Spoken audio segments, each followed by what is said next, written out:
everyone, this is Pete, and welcome back to the 400 Mini Show, an exploration of the many wonderful games available for Atari 8-bit home computers. Today's game is the Tail of Beta Lyrae, a 1983 release from DataMost, designed and developed by Philip Price with music by Gary Gilbertson. The Price-Gilbertson duo, who came to be known as Paradise Programming, went on to create the Alternate Reality series, some of the first ever freeform sandbox role-playing games. Like Price and Gilbertson's other work, the Tail of Beta Lyrae features a strong emphasis on the use of music throughout. Price had developed a music engine known as the Advanced Music Processor, which Gilbertson used to compose the game's music. Speaking with James Haig of dadgum.com in 1997, Gilbertson noted that at the time he saw games as evolving into movie-like presentations, and because he personally was into music, he wanted any games he was involved with to be true audio-visual experiences. Although it's yet another in a very long line of Scramble clones for Atari 8-bit, the Tail of Beta Lyrae is commonly regarded as one of the best. Indeed, Craig Fuller's brief review in issue 12 of Page 6 magazine from November-December 1984 noted that it was without doubt one of the best Scramble-type games available for the Atari, and that it certainly beats Airstrike and Shaft Raider. A later retrospective review by Mark Stinson in the same magazine 10 years later praised its excellent gameplay, superb graphics, fast action and good sound effects and music.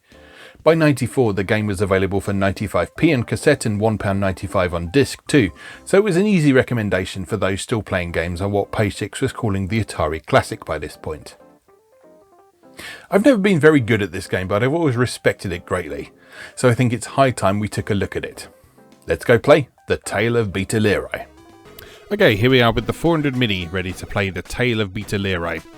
Before we start, I'll just note that this can be a little bit of a picky game sometimes with what hardware it's running on.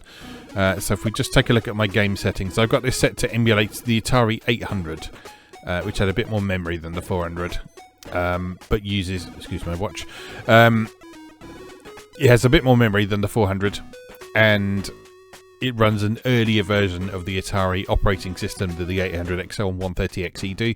Just seems to be best for compatibility. I think it depends a bit on which version of the game you're running, but I found the version I've got can be a little bit picky in that regard. So just bear that in mind if you're trying to emulate this yourself. Alright, let's start it up. So this game was interesting and noteworthy at the time of its original release for having a introduction sequence, which is quite unusual at the time. You see, you can press trigger or start to skip the briefing, but if you just leave it running, you get this intro sequence, which will be quite familiar to anyone who has seen Alternate Reality. Billions of stars make their home in the Milky Way. Among them, the double star, Beta Lyrae. Love the colours in this and the music. Orbiting close to one another, gravitational forces from these stellar sisters cause gas and star stuff to stream between them. During this cosmic exchange, a good deal of the material escapes, forming an ever-widening spiral around the pair. The escaping matter begins to coalesce with remnants of the system's inner planets, which due to unstable orbits had exploded eons before. The result? An outer tail teeming with planetoids. It was the planetoids of the spiral tail that aroused the initial attention of Galaxy Control. Early exploratory probes reported large deposits of heavy metals. Colonists came to establish mining settlements and construct galactic trade centers. For generations, they mined the tail and entertained life from a number of systems.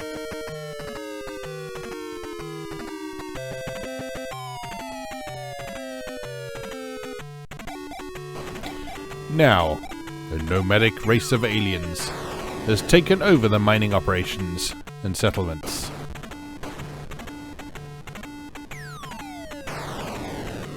We all know how we feel about aliens, don't we? As a wing commander assigned to the Beta Quadrant, you have been ordered to destroy their war machine and restore peace on the Tail of Beta Lyrae. He said the thing in the thing.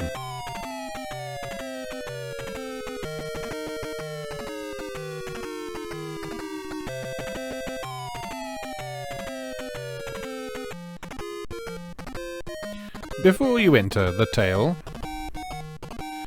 a few last-minute instructions from Galaxy Control.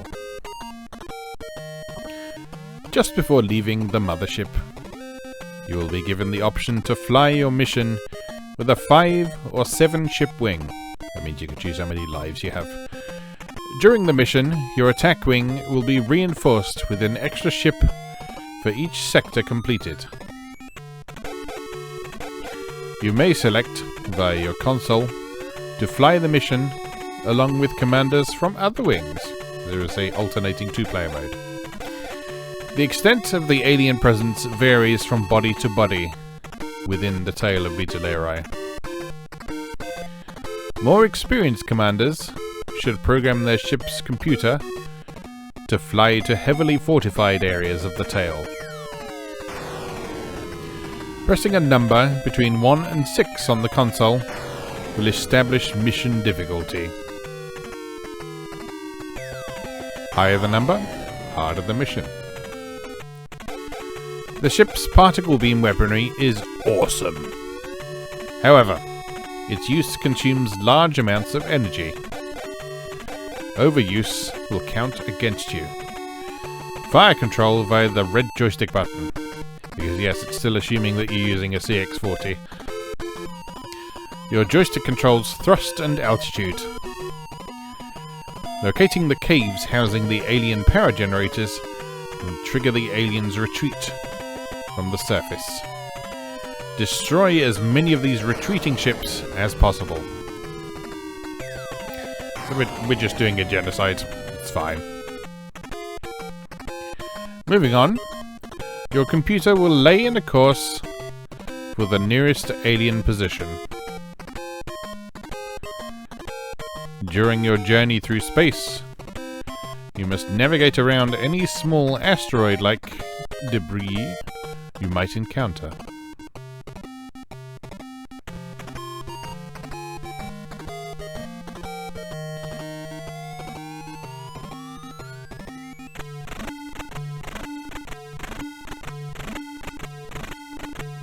And that's that. Are we ready to go? Launch alert! Commanders, stand by to make console selections.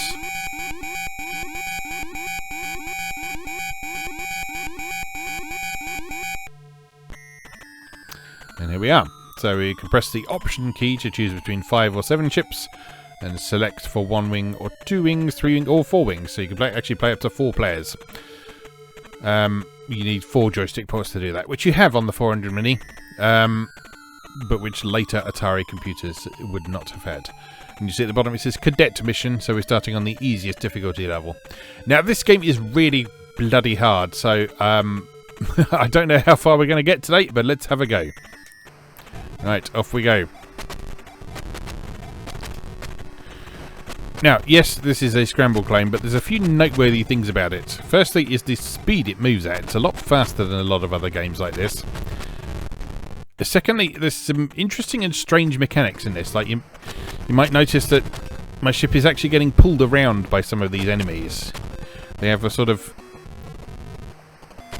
quasi-gravitational pull.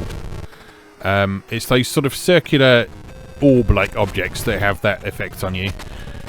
So you really want to try and destroy those or get around them if you can.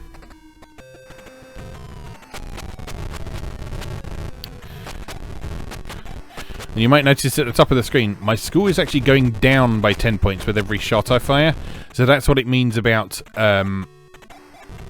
your ship's awesome weaponry consuming vast amounts of power, and overuse will count against you. Yes, it does. It costs you points. So if you just fire blindly, then you're going to cost yourself some score. And yeah, you can hopefully see how difficult this game is. Because it's moving quite fast, you don't have a lot of time to respond to situations. Particularly those, the enemies that are pulling you. And so you've got to quickly decide if you're going to shoot them or if you're going to just try and thrust past them. And I think thrusting past them is actually slightly easier. And we're dead. So you see at the top of the screen, we didn't quite make it through the first sector. And good old Chopin's Death March. With the cheeky little change there. Alright, 3,199 is my best score so far. Let's see if we can do a bit better than that and maybe get off the first level.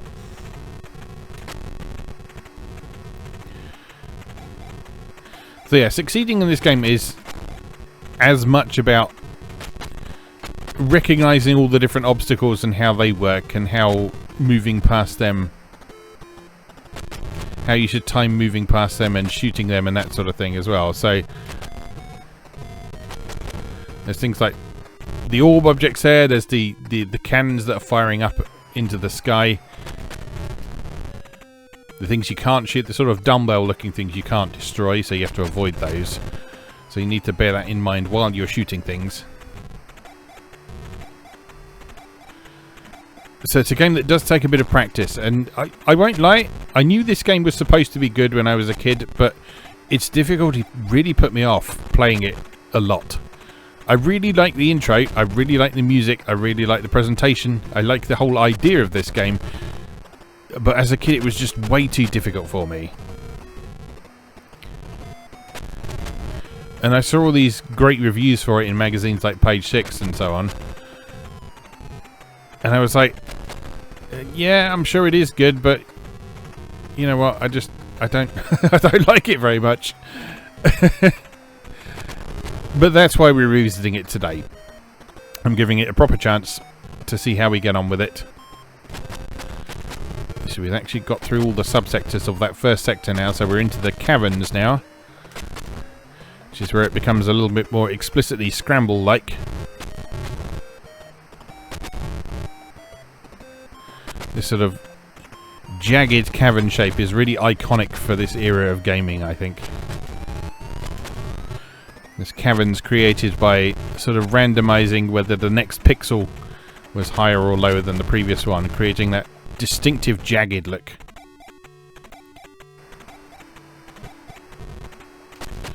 Alright, we are doing a lot better.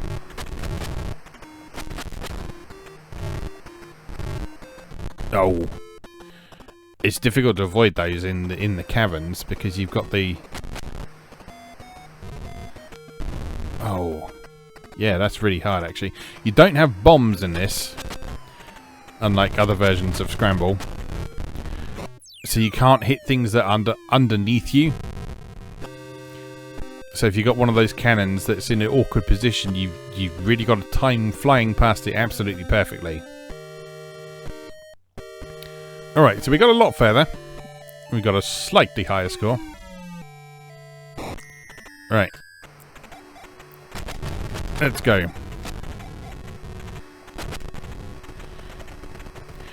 Now the bit in the intro where it mentioned flying through space, I don't think I've ever seen that bit. I don't think I've ever seen that part of the game because I've never got through an entire level of this.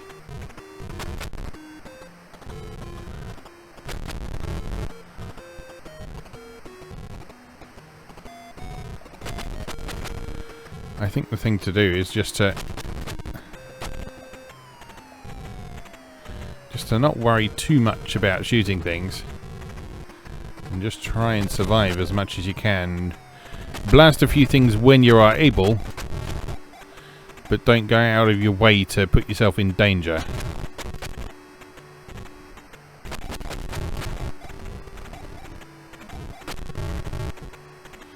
And also learn which things are worth more points and prioritize shooting those, because that's how you'll ensure you have a net gain on score, considering that every shot you fire costs you 10 points.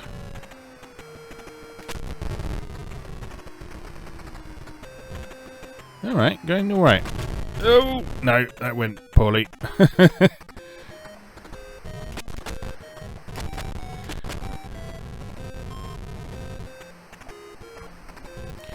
I do like the graphical effects on the ship in this. The way that when you fly forward it fires your forward thrusters, and when you fly backward it actually fires reverse thrusters on your ship. That's a very cool effect.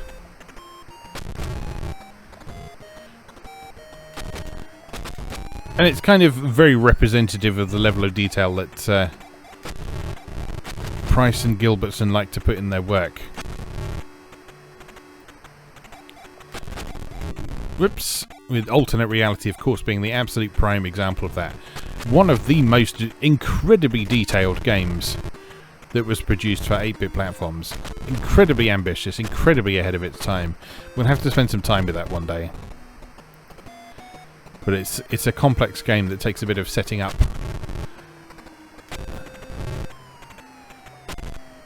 But it's worth it because it's thoroughly fascinating. Oh dear.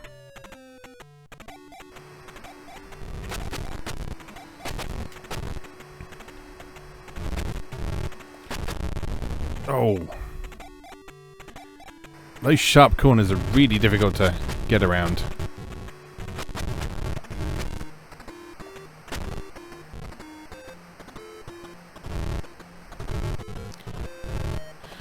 I think the one thing I will say about this game is that the collision detection does feel a little bit wonky at times.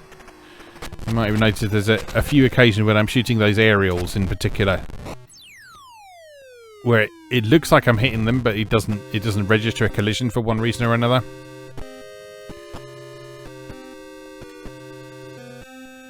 Yes, very good. I'm dead. Nuclear. Nah, nah, nah, nah, nah, nah. Right, again. I'm actually improving a little bit each time I play. Which is nice, which is probably what I should have done as a kid. Just put in some practice. And then I might actually be able to get somewhere with this game. But, you know. Kids and instant gratification and all that.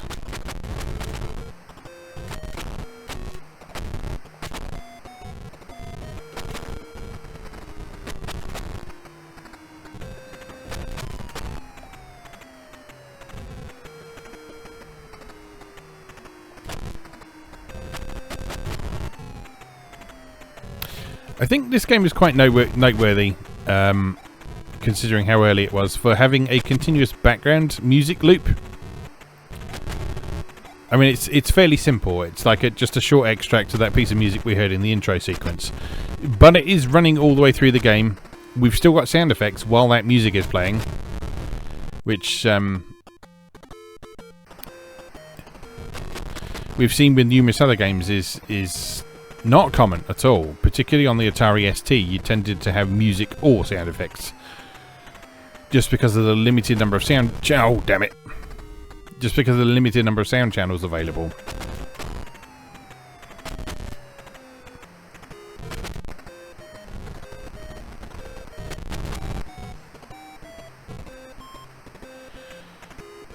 But here, I guess they've set aside 3 of the Atari 8-bit's 4 sound channels for music and 1 for sound effects.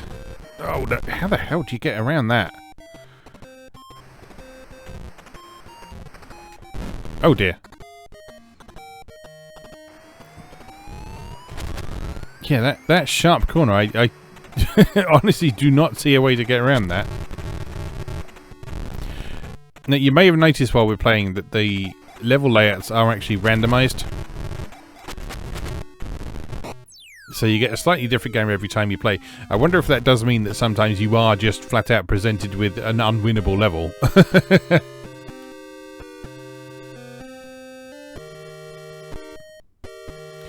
Alright, well that was worse. But we have been making a bit of progress. So let's bump it up to 5 ships. 7 ships rather. Let's see how we get on with a few extra lives to play with.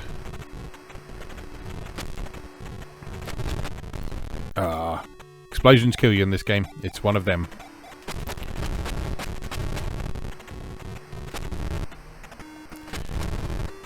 Notice that it doesn't actually record separate high scores for if you were playing with 5 or 7 lives.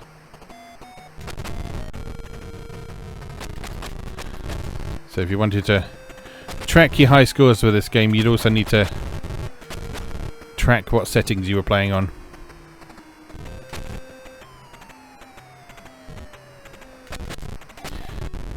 But again, with the randomized nature of the levels, you're going to have some variation between runs anyway.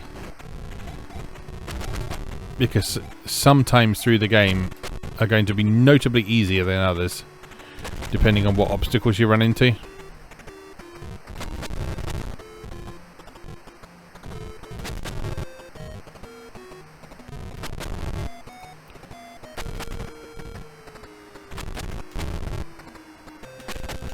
Yeah, some of those collisions with the aerials just aren't registering, are they?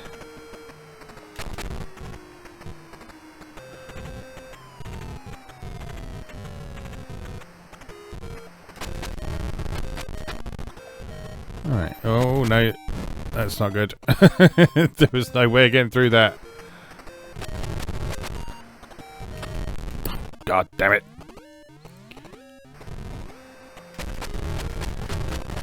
See what I mean? This is the easiest level. This is the cadet mission. The easiest level in the game. And it's still an absolute nightmare.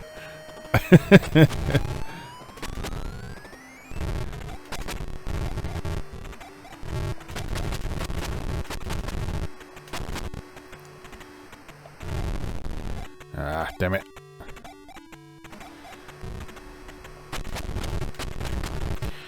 And that I think is the only thing I dislike about this game. I love everything else about it. I love the presentation. I love the intro sequence, the music, the interesting ideas it's got.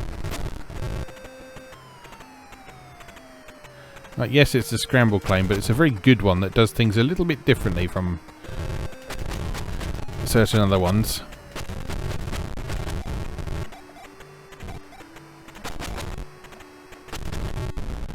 But because it's just so bloody hard, it's quite difficult to enjoy.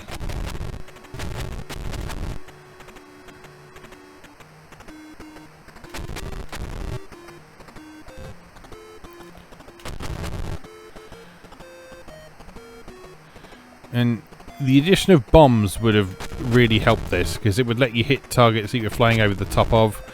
It would let you deal with otherwise unwinnable situations. Oh, hello. Are we going to make it?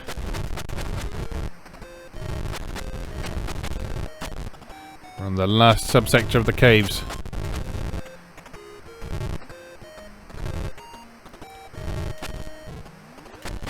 Oh, I'm getting tense. Oh my god. We're in the sort of city stage. I might have seen this stage once before, but I certainly don't get here consistently whenever I play this game. Right, again, just... Oh! Lasers! Lasers! Frickin' lasers, people!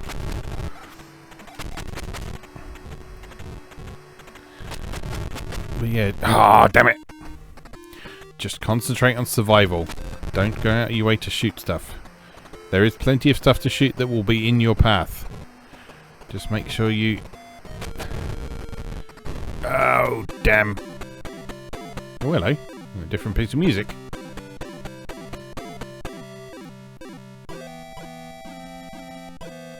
That's nice.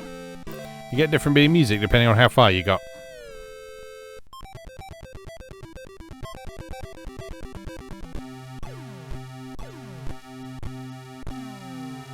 So that's sort of acknowledging that this game is difficult, but giving you a worthwhile reward for actually making progress. That's nice.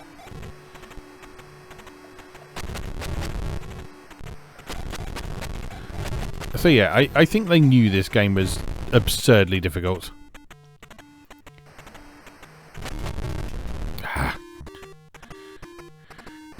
Because putting in just a nice little touch like that for getting to what is effectively the third stage of the game. Or the third sub-stage even, because we're still technically on the first level.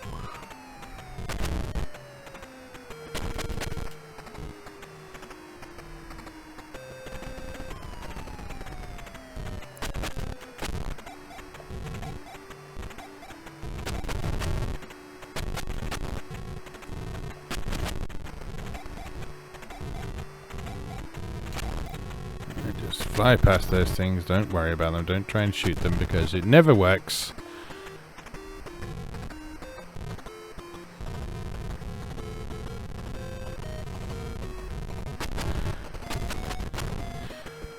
So yeah, I've sort of been meaning to cover this game for a while because I know it's important to a lot of people, and every time I cover a Scramble clone I get at least one comment saying you should play the Tail of Beta Lyrae. I was like, I know.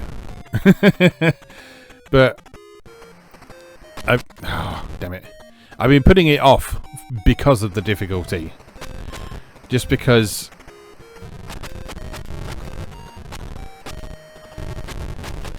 I mean, I think showing you how difficult it is an important part of looking back on this game.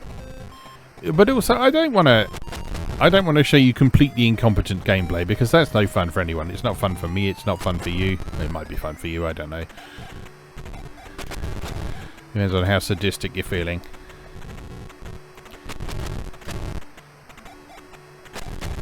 But like, if I'm showing this game, I want to show it to its full potential. I want to understand why people like this game.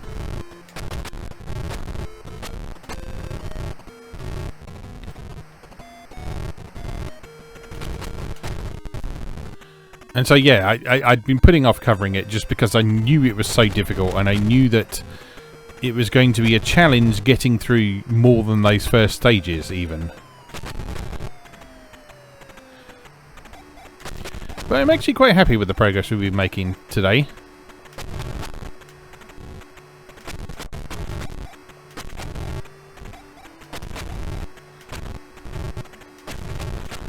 I have seen a general... Oh, damn it. I have seen a general upward trajectory in terms of how well I've been doing. I'm not completely consistent. And like I say, because of the randomization, I feel that's not entirely my fault at times.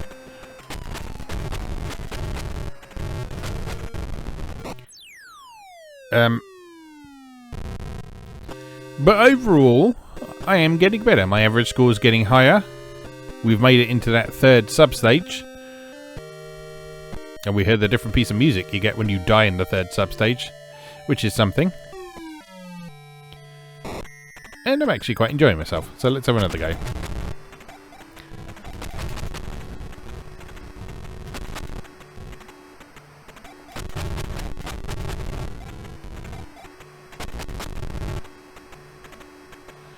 Having the 7 ships certainly helps though. So if you are planning on playing this game and you've never played it before, I recommend setting it straight to having 7 lives, because otherwise, well, you've seen.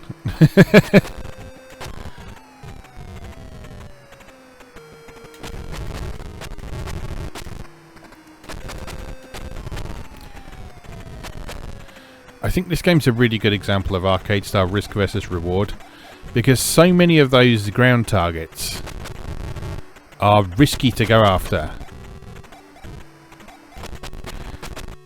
Damn it. Like the cannons that are shooting at you. Yes, you could go after them, but it's risky to do so because of the terrain and the other stuff surrounding them. But it's also risky to fly over them because you've got to time it right.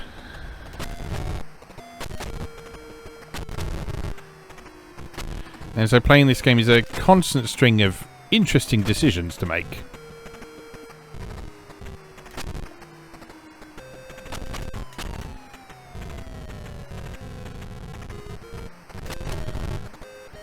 And that's one area that the difficulty factor does actually help with, because there is genuine risk to everything you do in this game.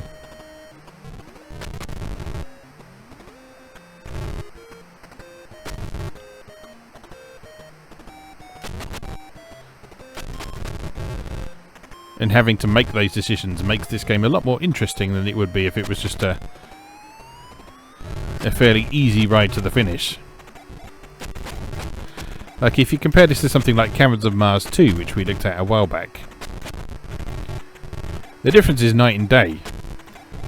I still like Caverns of Mars 2, but it does get very boring after a while because it just doesn't get any harder. And it's too easy. That game went too... Ah, damn it. That game went too far in the other direction. It made it too easy.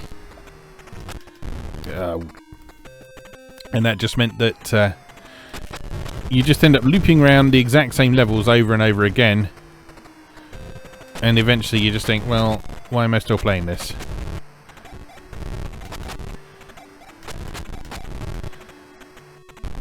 Whereas this, there's always the feeling, oh, can I get a little bit further this time? Can I score a few more points this time?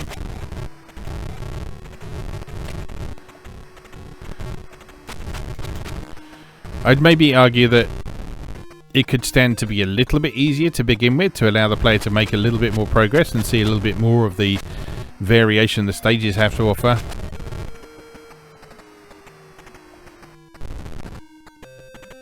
And it would be nice if there was something that prevented pretty much unwinnable situations like that cavern arrangement we had there from happening.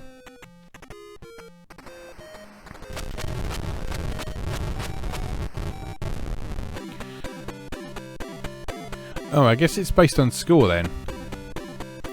What piece of music you get when you die. It seems like over 6,000 points we get this sort of slightly more triumphant piece of music. That's still nice. That's still nice. It's a nice acknowledgement that you've done well. You've achieved something.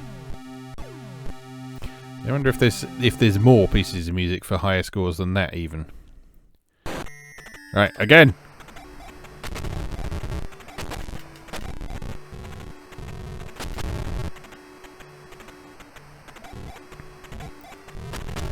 Yeah, I'm having a good time with this.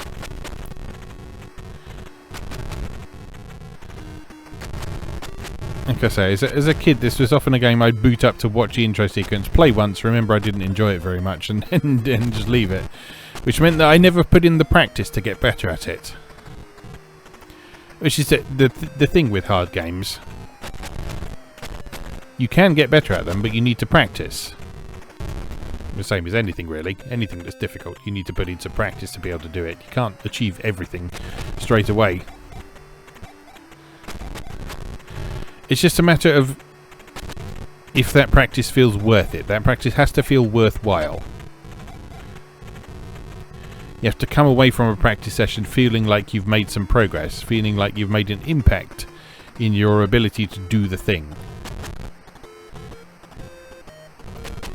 If you come off a practice session and you haven't improved at all, you end up just thinking, well, why did I bother? Have I just wasted an hour of my time? Damn. And in this instance, we've been playing for just about half an hour or so far. I know it might feel longer at this point, but no, I'm feeling like this has been worthwhile.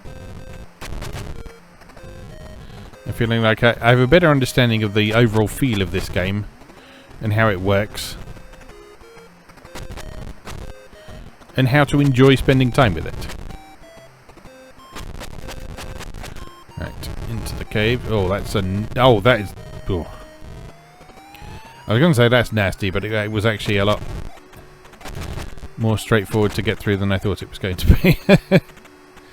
3 cannons in a row. That's not nice, RNG.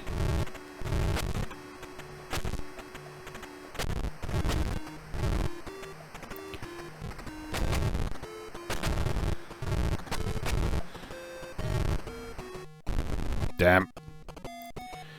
I feel like the cavern stage is longer than the first stage as well. I don't know if that's just because it's more difficult, unless I'm dying more. But it does feel longer. I might be imagining that though. Just looking at the subsector marker up on the control panel at the top. That is advancing reasonably. Damn. It's those narrow bits.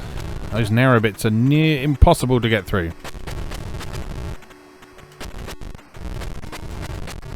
Oh, damn you.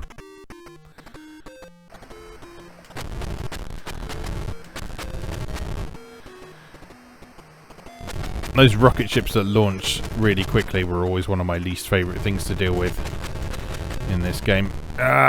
Just because they don't always launch at the same point on the screen or at the same distance you are from them, so they're a bit unpredictable. And unpredictable enemies in games always set me on edge a bit.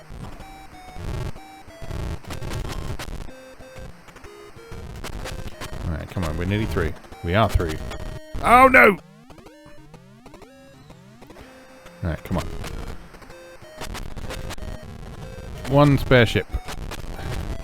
Just take it easy. Just zip through obstacles. Don't stress too much about hitting targets. Let's just get as far as we can. Shoot the stuff we can hit.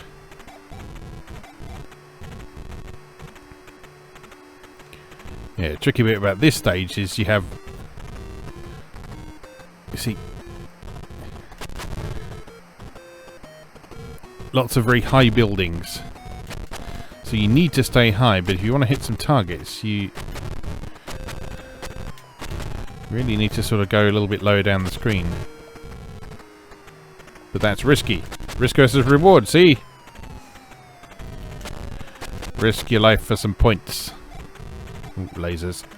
Oh, damn it.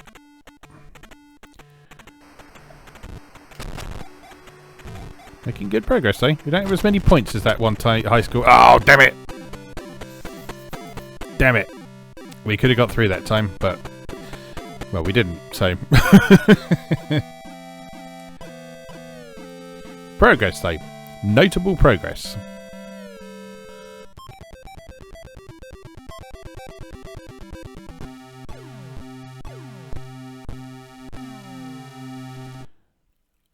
Alright, let's have just a couple more goes. See if we can get through that city section. That would be nice. I'd like to see what's next, because while I think I may have seen that city section once or twice, if not from me playing it, then from maybe watching my brother play this or something like that.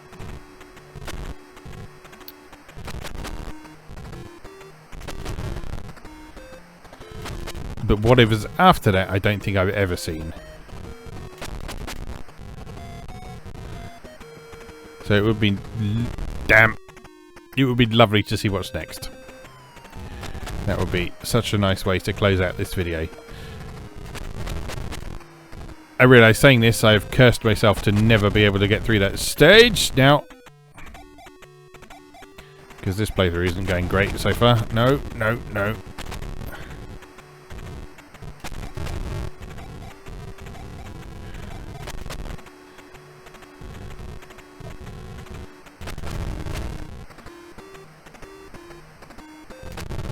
With the high mountains all of a sudden.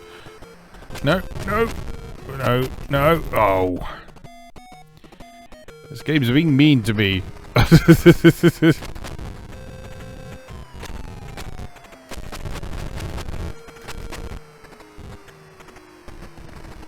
Alright, we're nearly there. We're nearly there. To the caves, that is. And we're dead again. I think this attempt might be a bit of a write-off.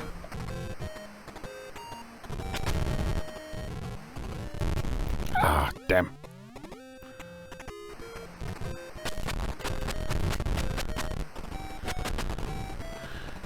Because, yeah, getting into the cave stage with just one life is not where I wanted to be.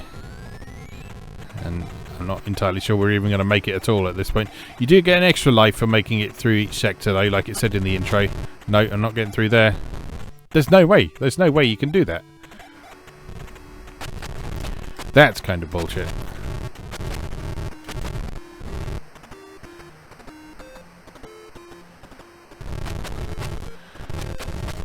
And I feel like they could have probably put something in the terrain generation system that would prevent that from happening. Because it's obviously got a minimum width set. Because it doesn't just generate brick walls for you to fly into.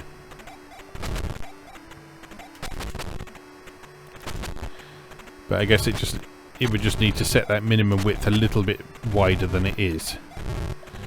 Because as it stands, you seem to get situations where you just can't move fast enough to get through certain passages. And that's unfortunate because it costs you a life then and it doesn't really feel like it's your fault. I'm fine with it being difficult if you feel like you lose a life because you made a mistake, because you could have done something better.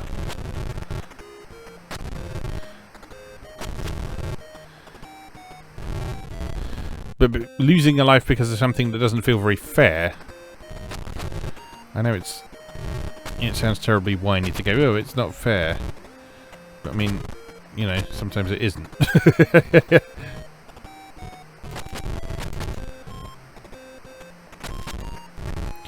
Which is a shame.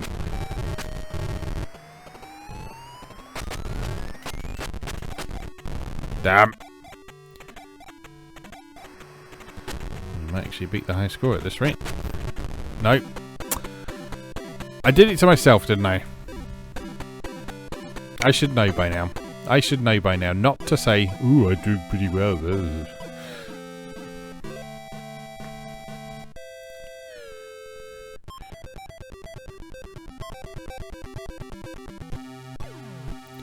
So I guess for the next attempt we just consistently go, well, I'm doing terribly.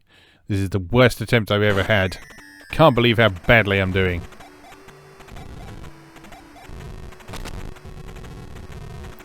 Yeah, awful. Absolutely awful. Well, I mean, we are doing pretty awful on the score front so far. Need to shoot something.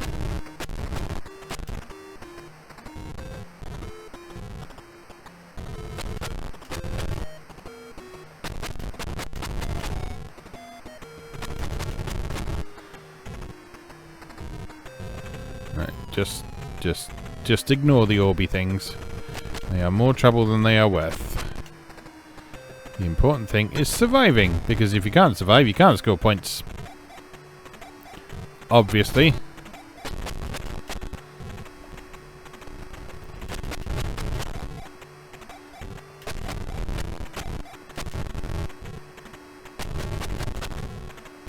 No. Ooh. That was lucky.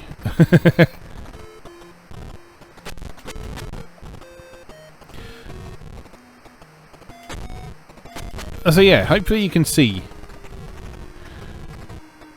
Hopefully you can see from my playing this why this game is so well regarded by a lot of Atari 8-bit enthusiasts, but also why I was hesitant to play it.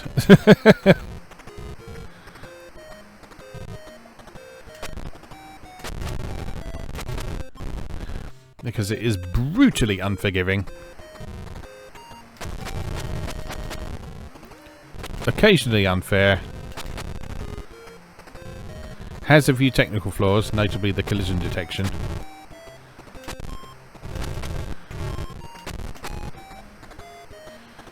Which no one seemed to mention in those old reviews. I don't know if our standards were just lower back then, but you know, it's very noticeable today.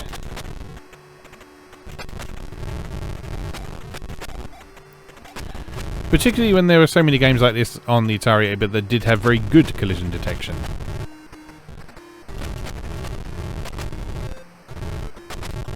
Like going back to Caverns of Mars 2. Yes, that game was boring, but it was technically flawless.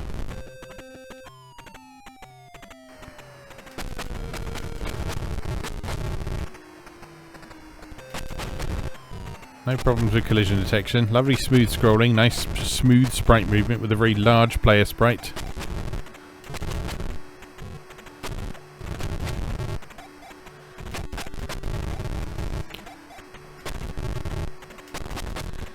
And same for things like Airstrike and Warlock and other Scramble type games we've played previously on this channel. Plenty of criticism you can level at them. Largely for being derivative.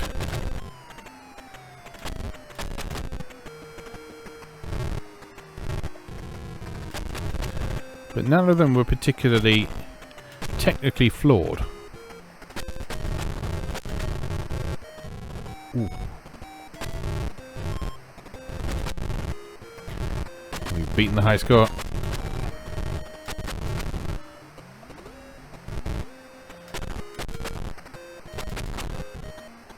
Okay, this is going awfully. I can't believe how bad this attempt is going. This is the worst. The absolute... Oh, damn it. Learning to time those lasers is going to be the key skill in this section, I feel.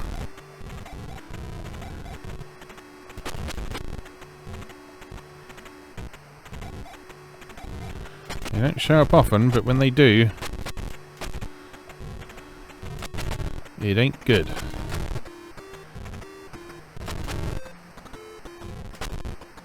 Right, there we go. Oh! Right, come on, I would love to make it through this section. I would love to make it through this section. What a lovely end to the video that would be. But it's not going to happen. This is going terribly. Absolutely terribly. Awfully. Dreadful. Absolute chaos. Disaster. Can't believe how badly I'm playing. The absolute worst. Terrible. Awful.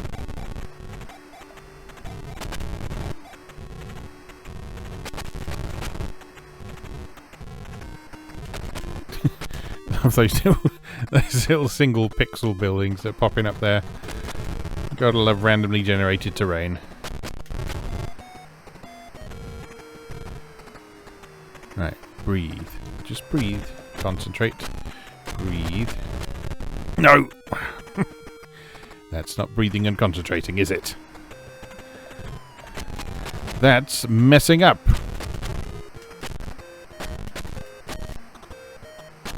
Oh, damn, I left it too late. I think with the lasers, you gotta watch them fire and then go straight through them. Straight through. We got very close that time. Very close. I think one more go. One more go, because we've been at this for 45 minutes so far. But I'm pleased with the progress we made. I'm pleased with my newfound appreciation of this game. Like I say, it's not perfect by any means. There are other games of this style that do certain things better.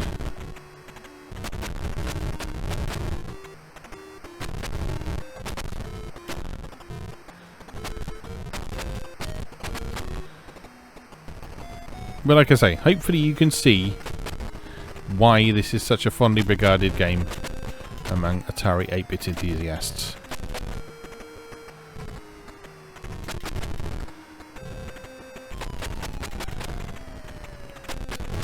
And those of you who have been begging me in the comments to play this, well, now I've played it. I hope you're happy.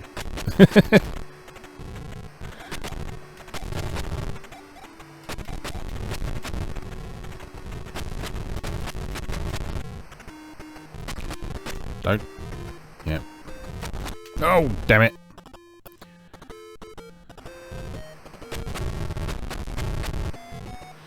Yeah, putting something like those puller enemies in the first stage is brutal.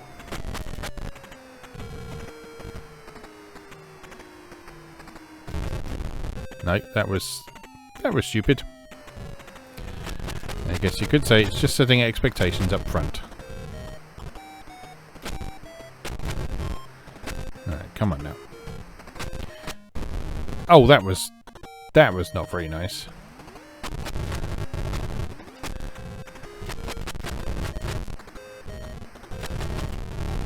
Oh, shit.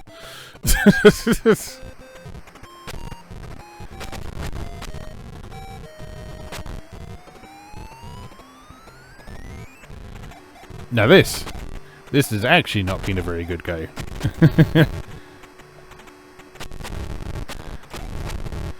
But we're through the first sector at least.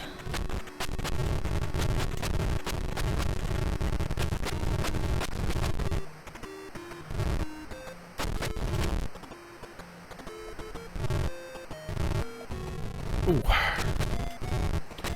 Ooh. Ow.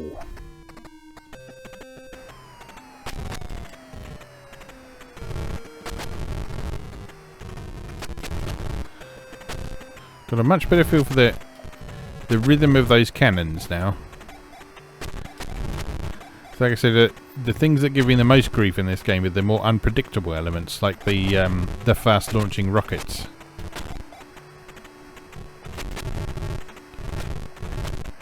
And the terrain.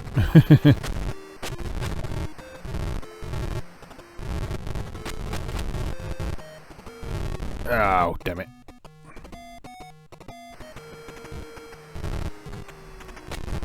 I feel like you can actually get through those narrow sections, but you do have to be pixel perfect about it, which is perhaps a little harsh on what is supposed to be the easiest difficulty level. Damn.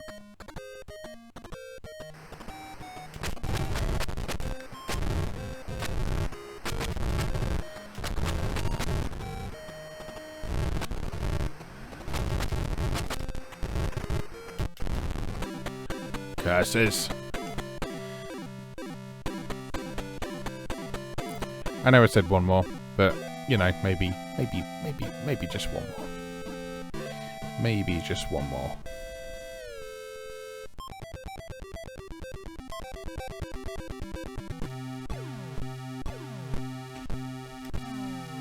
If you hear any strange thumping outside, it's the robot vacuum cleaner trying to get in this room, but not being able to because I shut the door.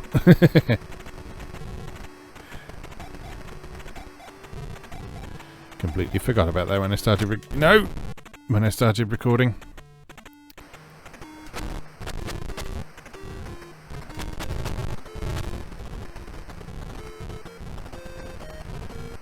Alright. Oh. You know what? Start again. Start again.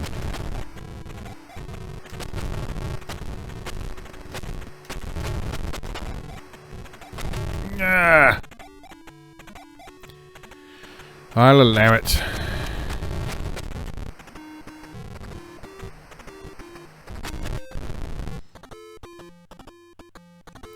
I'm losing my focus. Clearly losing my focus.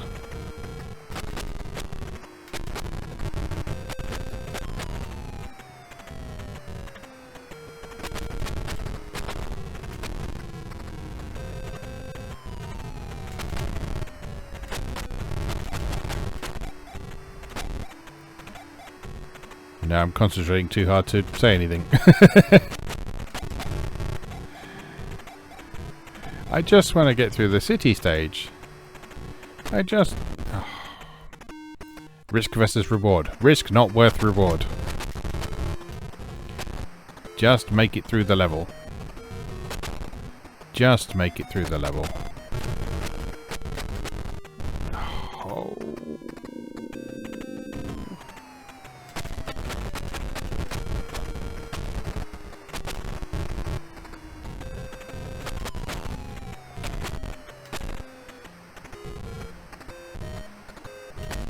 You're not even to the caves.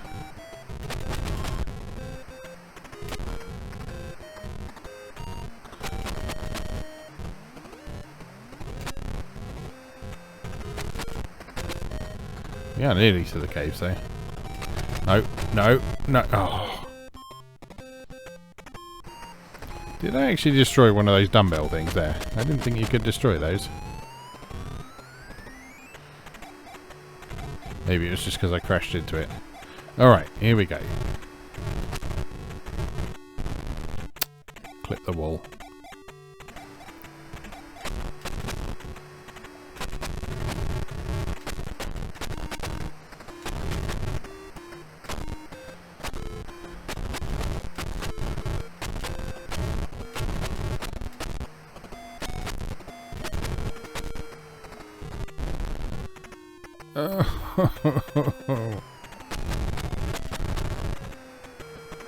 Why am I doing this to myself? Well, that was death. That was unfortunate death. Shush. Right. absolute last attempt. Absolute last attempt. I promise it really is this time. Regardless of how well or poorly this goes. This is the last attempt. I've got 5 points. 55 points.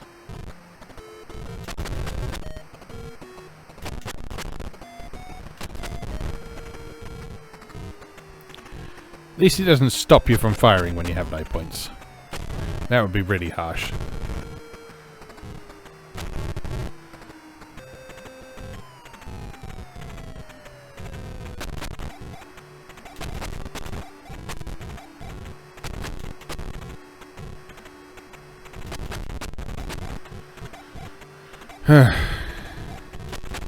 Just going for a nice, quiet little flight over the Tail of Beta Lyrae.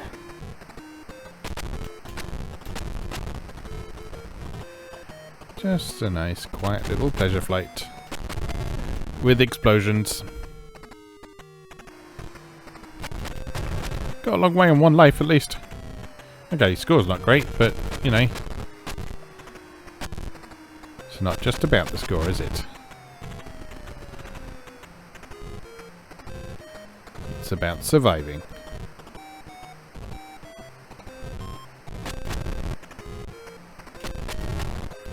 No. Nearly at the caves though.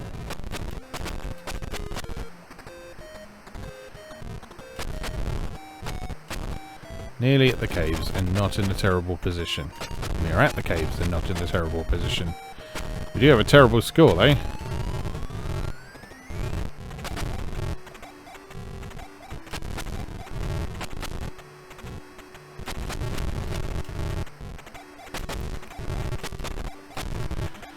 Not that it matters.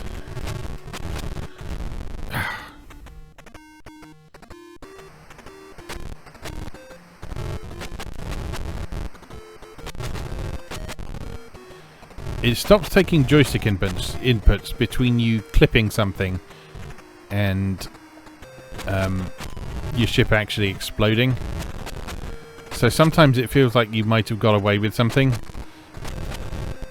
but then because it stopped taking inputs, it sort of feels a little bit like it's like it's almost cheating you, but it's not. It's not. If it stops taking joystick inputs, that means you've already hit something. Damn.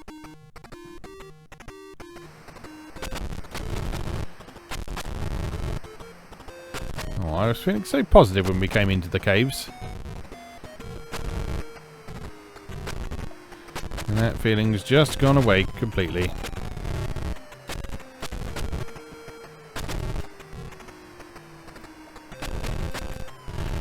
Coming with a good stock of lives and a shit score, yes.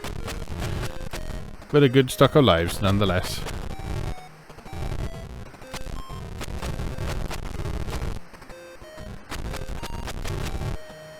Let's try and just score a few more points before we get into the city section. Oh, you can destroy the laser turrets. That changes things. Oh.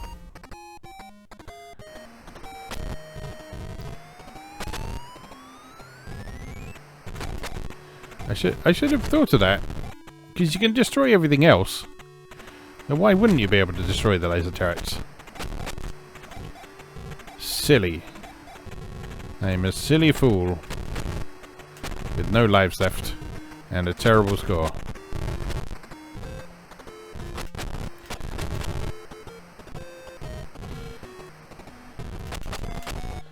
No, that's that. Alright. I think that's going to have to be enough for today. As much as I would have loved to make it through that city stage, I don't think my skills are quite there yet. But they have improved today. As you probably noticed, they have improved. Can quite consistently get to that third stage now, which is something, to be sure. Quite what, I don't know. But anyway. High score, 11,470. Quite pleased with that. So that is the Tail of Beta Lyrae by Philip Price, with music by Gary Gilbertson, a oft-cited favourite from the Atari 8-bit library. And yeah, hopefully you're maybe inclined to give that a go for yourself now. So for now, it just remains for me to say, as always, thank you very much for watching, and I'll see you again next time.